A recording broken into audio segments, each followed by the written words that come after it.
So guys, our first weekend of Trials of Osiris for Edge of Fate is officially here. And for some, the loot has been raining. Yesterday when we visited the lighthouse, I received 4 tier 5 items. I simultaneously continued to play Trials for the rest of the afternoon and continued to see tier 5 drops. But unfortunately, this is not the case for everyone. Frostbolt, who I ran with, was only getting tier 3 drops from the lighthouse. ZK, the same situation. And I've seen many players out there, despite going quote-unquote flawless, get to the lighthouse and get absolutely nothing to show for it. Today, guys, we're going to be talking about that. We're going to talk about how the loot system works inside of Trials, what the hell is going on, why are people not getting tier 5 loot, and then of course, we want to answer the question, is Trials worth playing? Or has Bungie actually ruined Trials of Osiris? Now I want to preface this by saying that this is going to be all based on community research, and also from my own experience. But essentially, we've just been collecting data across the board for all types of players just to see what's going on here. Now, I think a huge reason why there's so much confusion with this is because Bungie's been pretty quiet on how leveling exactly works or how higher tiers work, and even how Guardian ranks affect all of this.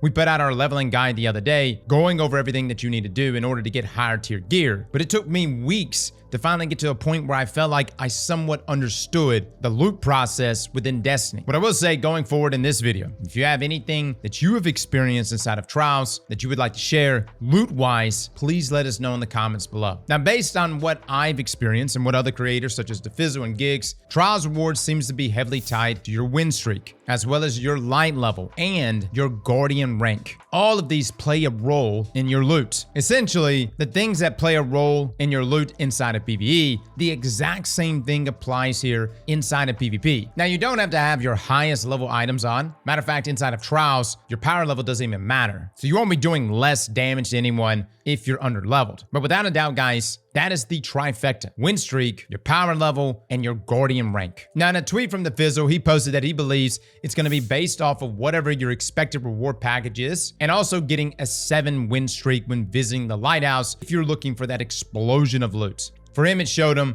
as earning tier 4 rewards. And from his lighthouse visit, he got tier 5s, just like I did. And from many of the replies on Twitter, it seems like if you go to the lighthouse and you're not on a 7 win streak, you're actually getting a tier less than what is expected, which I have to imagine is bugged. It doesn't seem right that you should be earning tier 4s, but because you only got a 6 win streak instead of a 7, it suddenly just downgrades to tier 3s. However, I do feel like your power level and your Guardian rank plays a big role in this, because even if I check out my expected reward package inside of Trials, for me it shows only a tier 3 Ingram. Yet after my 7 win streak, I got tier 5s. So what does this really all mean? Well, it means that Trials is not like it used to be. You see, back in the day, you really just had to be concerned with getting to the lighthouse. Then Bungie made a change where you don't get the option to reset your Trials card anymore. If you pick up the lighthouse passage, for instance, you need 7 wins to get to the lighthouse. But if you got to the lighthouse, you would get a guaranteed Adepts. Now, we don't have Adepts anymore. What we have now are tier 5s.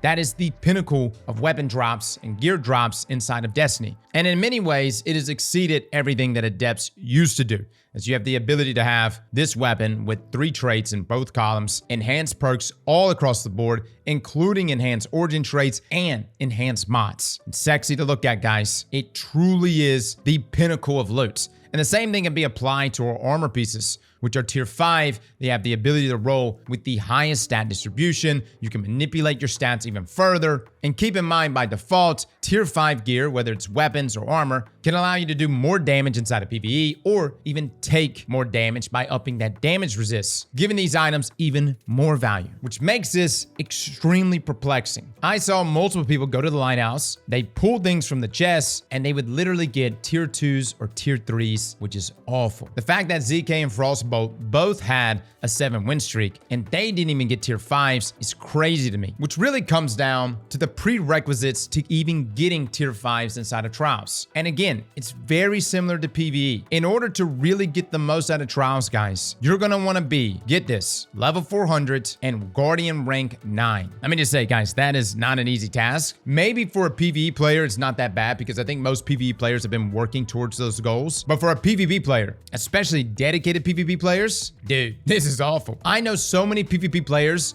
that have never even looked at their Guardian rank. And I know we've been recommending in many of our guides to be raising your Guardian rank, but I never thought this was going to be something necessary for PvP. This has kind of shaken up the identity of Trials. Even Grenader Jake put out his thoughts, saying that he feels like Trials has lost its identity. Again, at one time, the only goal inside of Trials was to get to the lighthouse. As long as you can get to the lighthouse, you would walk away with loot. Now, you walk away with loot, but it's not the best loot. And it's like, okay, I gotta get to the lighthouse. I also have to be level 400, and I have to be Guardian rank 9. Brother, I'm actually pretty mixed on this. I play both PvE and PvP. On one side, I'm like, yeah, that's right, PvP players. About damn time you raise that Guardian rank. You who walked around for season after season with your low Guardian rank flexing that Guardian rank 5 or 6. Granted, you play how you want to play, but for personal experience, it's a bit demoralizing to have a Guardian rank 5 completely dunk on you. And that was in the old system. Now you got Guardian rank 3s running around that can also dunk on you. The issue is those Guardian rank 3s are not going to get good loot, especially if their power level is also low. So TLDR guys, Trials, just like it was before, doesn't require you to go flawless in order to get to the lighthouse. Granted, the higher your win streak, the better it is. You get a 7 win streak, you'll get the best rewards. However, if you are not leveled up and you don't have high Guardian rank, then you're not going to get the best rewards, which will make you feel as if this was a complete waste of time. Now, interestingly enough, somehow, some way, Trials has actually been pretty good in terms of leveling. It could just be my RNG, but after I finished my Trials run yesterday with Frostbolt and ZK, I continued to play Trials all afternoon. And guys, I walked away with a number of tier 5s. And again, each one of these were primes. Each one of these were leveling me up. I'm not going to sit here and say that Trials is a viable means for leveling versus playing solo ops. Again, I'm a devoted defender of Caldera, but I actually was getting pretty good gear, like no lie. And even my tier 4s that I was getting, all were very high stat rolls at 75. And keep in mind, if you get a 75 stat roll tier 4, that's practically a tier 5. In this situation, I would say you need to keep that tier 4. Either way though, guys, I was getting lots of tier 5 drops, but granted, I'm Guardian rank 9 and I'm also level 400 plus. What I would recommend is that if you are under 400, maybe you're sitting at like 350 or something, I would say level up. Maybe just play Trials throughout the weekend, do some other things. And if you hit that 400 cap and you happen to have a 7 win passage, then you go and pick up the rewards from the lighthouse. I wouldn't pick it up under 400. It's not to say you're not going to get pretty decent loot, but if you're looking for tier 5s specifically, I would wait until 400s. What I really want to know is what your thoughts are currently with the way Trials is. How do you feel about it moving away completely from the whole quote-unquote flawless passage, but instead now relies on win streaks, but then at the same time wants you to have damn near a perfect win streak, and you must have high Guardian rank and high power level? This is a weird situation because I really don't know how people feel. Yes, I see on one side where folks are saying Trials has lost its identity, but at the same time, I see PvE players saying that these are the same rules that apply to them that also should be applied to PvP. Now, with that being said, let's talk loot, because all of this doesn't matter if the loot doesn't matter. And let me just say, guys, hot damn, the loot looks good, sexy. The armor, not so much. It's a little hit or miss. We're going to talk about that real quick. On this Trials armor, you have set bonuses. This is the 2-fold armor set, and you've got the 2-piece, which states that picking up an ammo brick heals you. I'm not sure how much yet. We haven't tested it.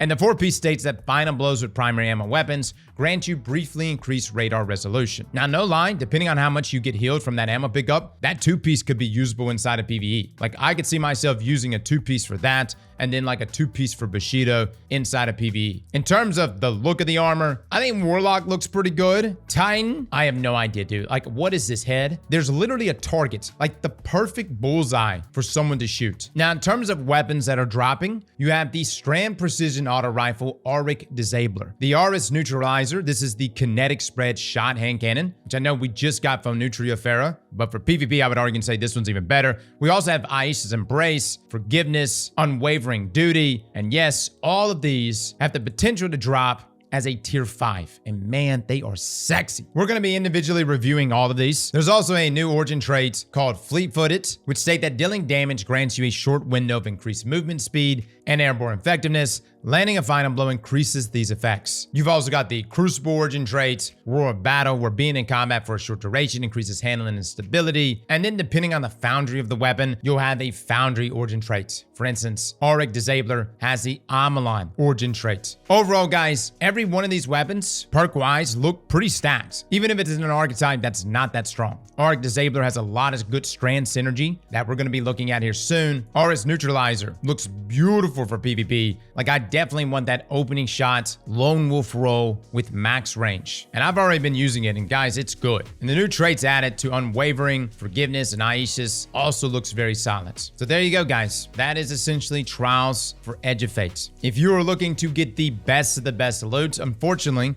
you have to be leveled up and you have to have high Guardian rank. Again, when you check your Guardian ranks, there's a lot of requirements here, including doing things like conquests. The same rules that apply to PvE has now been applied to PvP, which has really put PvP players in a weird bind. PvP players are now having to actually raise their Guardian rank. They're now actually having to jump into things like solo ops or other things in the portal to level up. Tier 5s are locked out for them, at least from what I've seen. And I'm really curious to know what your thoughts are when it comes to these changes. We'll probably be circling back to this topic come Monday, just to take a look at the numbers and see how many people are actually playing Trials. I think the experience is that most people that are just PvP players are seeing Trials almost as a waste of time. So I wouldn't be surprised if we see the numbers drop off as more dedicated PvP players leave Trials to go level up and things like solo ops to then jump back in the Trials once they're 400s. If you're looking for a guide to get you on the right track for leveling, we covered it the other day, guys. We'll have that link down below, and we'll be talking about this topic more as we get further into the weekend. Fellas and ladies, thank you all for coming and watching, and as always, slap that like button like your mama told you right.